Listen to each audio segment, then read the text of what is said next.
This is more of my own take on how to think about El Nino and in general the tropical modes, and they are of course El Nino the dominant one, and then we talked about Atlantic Nino and the Indian Ocean dipole. What is critical or important and characteristic of each one of them is that there is a center of action in the eastern end of the oceans. The other end is warmer, and the anomalies are typically smaller because the cold temperatures can warm much more than warm temperatures warm. And within that, you know that El Nino amplitude can get quite large, whereas La Nina tends to be somewhat weaker in amplitude of SST anomalies than El Nino. So there are asymmetries in the system as well. But what is the point I'm trying to make? Basically, I'm saying maybe we can try to come up with a unified way to think about the perturbations that drive Eastern Ocean responses in all tropical, well, all three tropical oceans. And that perturbation, in my mind, comes from the Western Pacific Maritime Continent and the Eastern Indian Ocean. Those are the big, monstrous heating sources. Especially here, it's called the boiler box. Way back in the 1960s, I think Ramage coined that descriptor. But we know that about 5 meters of rain falls here, and it's been trending up, so maybe it's gone up. But we always think about this Indo-Pacific warm pool, and it has warm waters warmer than 28 degrees centigrade, which is a number that is related to thinking about convective thresholds. Temperatures above that can drive deep atmospheric convection, which is a way to get rid of that heat. But you can have the other situation as well, where you can have sinking air and also get warm SSTs. So it's not necessary that warm SSTs always lead to convection. There's been a whole debate about whether there is a cloud thermostat and all those good things. But nonetheless, we have a cold tongue here, and generally Indian Ocean is different because it's part of this warm pool, and upwelling is typically on the western side, shows up in the thermocline as well, as we've seen before. Thermocline is shallower here, but it's shallower on the western side here and deeper on this side. And there is also a connection through the Indonesian through flow, which is not considered as much as it should be or could be for the interactions between these two, including how it may affect the so-called IOD or Indian Ocean dipole and so on.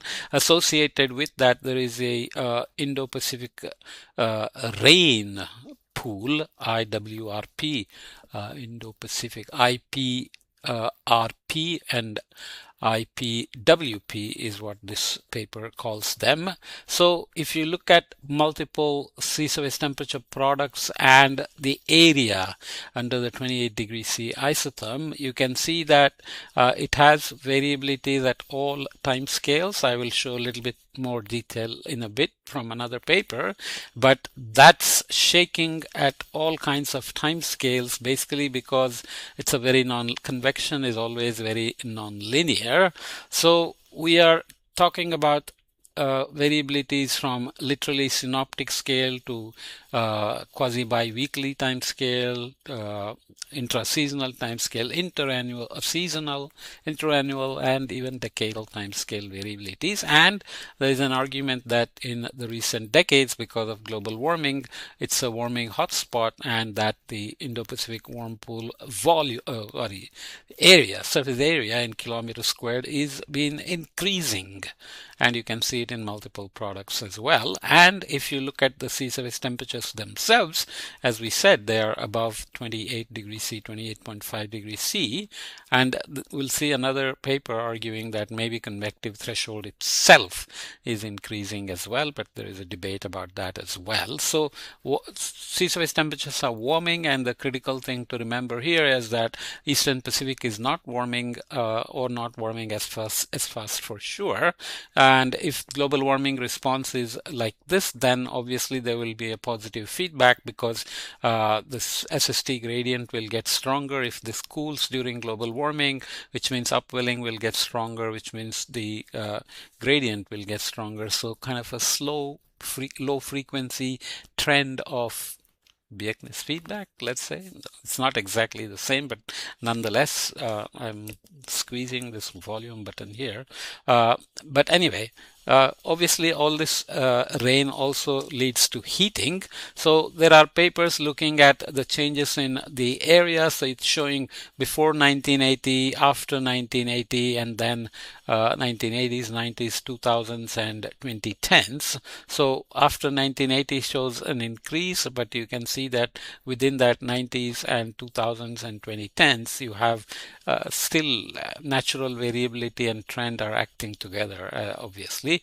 That's also showing up in El Nino in terms of its pattern, etc. And you can see seasonal rainfalls here, MAM, JJA, SON and DJF. Obviously the ITCZ here doesn't cross the equator with the sun, and there are double ITCZ kind of biases, but nonetheless you can see not well resolved within the maritime continent, but depends on the season. MAM, remember the sun moves and the entire warm pool moves north-south as well. So you get the monsoon here with the split ITCZ, Indian Ocean warm holds onto marine ITCZ, you get continental convergence zone, and you get East Asian monsoon, and warm pool has moved, so rainfall has moved, and so on. And the South Pacific convergence zone sees large seasonal variability as well. So when the sun is to the south, you can see it's quite huge, and this has become weaker, and this has become stronger as well compared to the summer, spring, and in fall it's already beginning to get strong, and so on. And this is the SST threshold for deep convection. I won't say much, but you can see that there are various precipitation thresholds, 4 millimeter, 6 millimeter, and up to 7.5, 8, 10, and 12. So there are tropical SSTs looked at, also associated warming trends looked at, 0.12 degrees C per decade for the 4 millimeter threshold, and 0.08, 0.09. So as the amount of rain increases, the warming threshold is decreasing. So you can see the lines here, but maybe this is a better figure. You're looking at monthly precipitation in millimeters per day, and you are looking at the probabilities. So they do combined frequency probability, cumulative frequency probabilities, and combined frequency probabilities and combined cumulative probabilities, because it gives different information. But anyway, the main message is that as SSTs warm, the probability scale is here. These are very light colors, less than 20%, 20 to 30, 30 to 40, and so on, and you have almost 80, 90 or more percent probability of having precipitation once you cross the threshold. And you can see the threshold is obviously it has no reason to remain constant. So these are this is for 1979 and this is for 2020. So you can see the shift here to argue that the convective threshold itself has shifted. So this is the standard deviation at 28, convective threshold at 28.1, and this is at 28.7, and probabilities for very warm temperatures remains high, of course, but these are debated in terms of the details, mechanisms, etc. But you can see that if you look at cumulative moist static energy, shows you that associated with the precipitation in the annual mean and each season, obviously there is a lot of heating involved. Why is it important? Because that's what is going to propagate the signature into the Walker cell Hadley cells, local Hadley cell in the monsoon region, Pacific and Atlantic, and that's what is going to give us Eastern Ocean responses in the Indian Atlantic Oceans. When there is a perturbation to the convection here, my point would be that there are wind anomalies, as we will see in a minute, associated with the rainfall anomalies, and the wind anomalies come also at synoptic scales.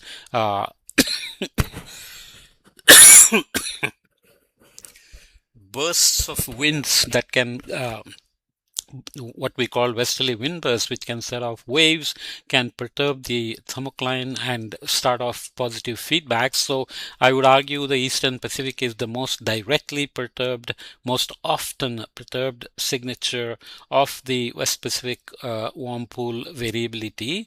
Including rain and warm pool expansion, etc. The Indian Ocean is semi-direct in terms of the subsidence associated with the perturbations here. The Rossby waves are also there in the ocean, and you get another perturbation on this side, and of course the Atlantic as well. So the Indian Ocean is, let's say, responding more directly than the Atlantic Ocean in terms of the Walker cell perturbation, but there is also waves and other signatures coming through the Indonesian through flow. We don't know exactly how they affect the variability here, but there is some evidence that air-sea interactions over here are perturbed that can create droughts over Indonesia or floods over Indonesia, which is, basically not every signature here necessarily produces an El Nino, and obviously similarly IOD and El Nino, their independence, their covariability, Atlantic Nino. Remember, this peaks in December, January, February, September, October, November for IOD, June, July, August for the Atlantic Nino, and so on. My main point is that this is the boiler box that can perturb the entire global weather system, most especially the Eastern Ocean responses in all three oceans. So this is just to emphasize the time scales. This is the intra-seasonal, 2 to 10 days and 20 to 60 days, and there is also quasi-bi-weekly, which goes beyond 10 days into, I think, weeks 2 to 4. So you can think of sub-seasonal time scales, so synoptic to 1 to 3 days, 3 to 10 days, weeks 2 to 4, season, intra-seasonal, seasonal, and there are studies arguing about decadal variability of the warm pool as well. Are they independent? Not necessarily, because decadal variability has to come from the ocean memory, and that is, of course, there in the oceans, both Pacific and Indian Oceans, and whether they are linked to each other. There are papers arguing that there is a link.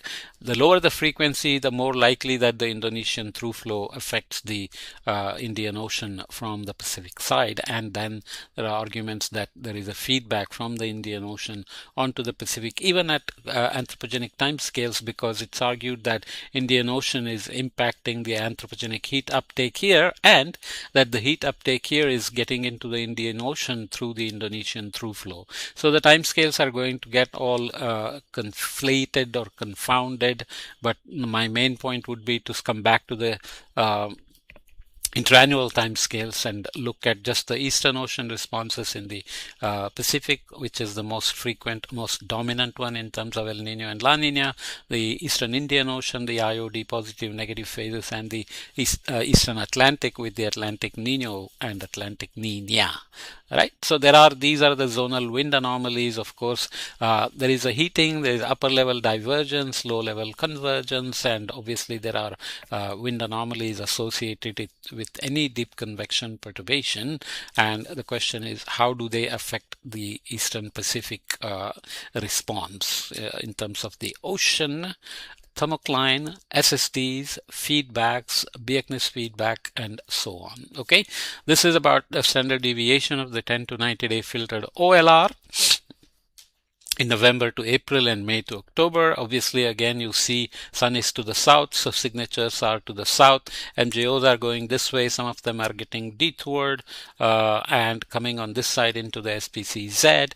But in May to October, the MESO signature monsoon is showing a signature here, Asian monsoon and the entire Philippine region and the Mayu-Bayu front.